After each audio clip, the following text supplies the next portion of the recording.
Hey, good morning, everyone. Tractorman 44 here. The week started with me working with my much older brother, cutting a little bit of wood, and the week ended with me and my son cutting a little bit more. He got an opportunity to get an old dead elm at a picnic area or a park area for one of his buddies' churches. And so this is a storm-damaged tree. It's elm. It's been down for a while. So we come over today to kind of clean that all up and see what we can get out of this. So he's going to go ahead and start limbing while I get the tractor off and get the skidding tongs hooked up and everything, onto the bucket, and get ready to carry some of this stuff over to the trailer. And you can see the rigs we take along with us whenever we go somewhere to cut trees for somebody else's property. See what he's got there is a couple chains thrown down. He's thrown the pole wood right on those chains, and we're going to go ahead and bundle them up, pick them up with the skidding tongs or another chain and set them on the trailer.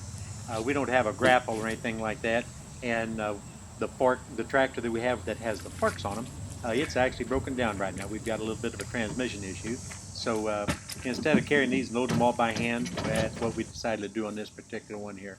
So lessons of labor, so to speak. Now what we like to do, we like to go ahead and cut the pole wood off, get it in a pile like that, and then go ahead and take the larger pieces of the trunks in as big a sections as we can pick up with whatever tractor we have, and set them on the trailer. And then we go ahead then and either bundle them like you're going to see today, or just go ahead and lace the pole wood on either side and around and on top of the logs. And then of course you have to unload those by hand whenever you carry them like that, and it makes the job just a little more difficult. But you got to get what you got to get, and try to minimize your trips. We try to make everything in one trip if at all possible, simply because when you get any distance at all away from your shop, it's time involved and it's fuel involved. So we try to keep everything streamlined as much as we can.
I think we can bind it down right there. Leave the chains on it.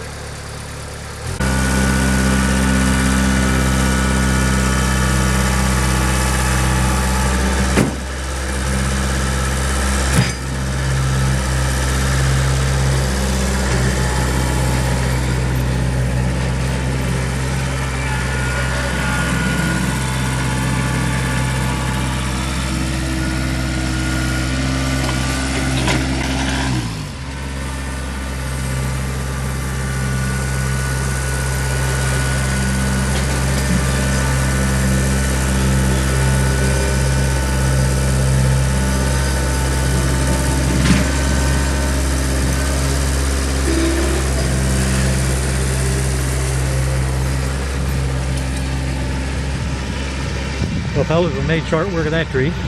This was an elm that's been dead for a number. I think he's got to tidy up the brush just a little bit. We don't have to go crazy because I don't know if you saw me stumbling in there behind that tree, but that's nothing but a bunch of branches and everything that are rotting down. And every time I'd take a step, they would break and snap out. It looked like I'm stumbling drunk, but man, it was just rotten branches and stuff I'm walking on inside there.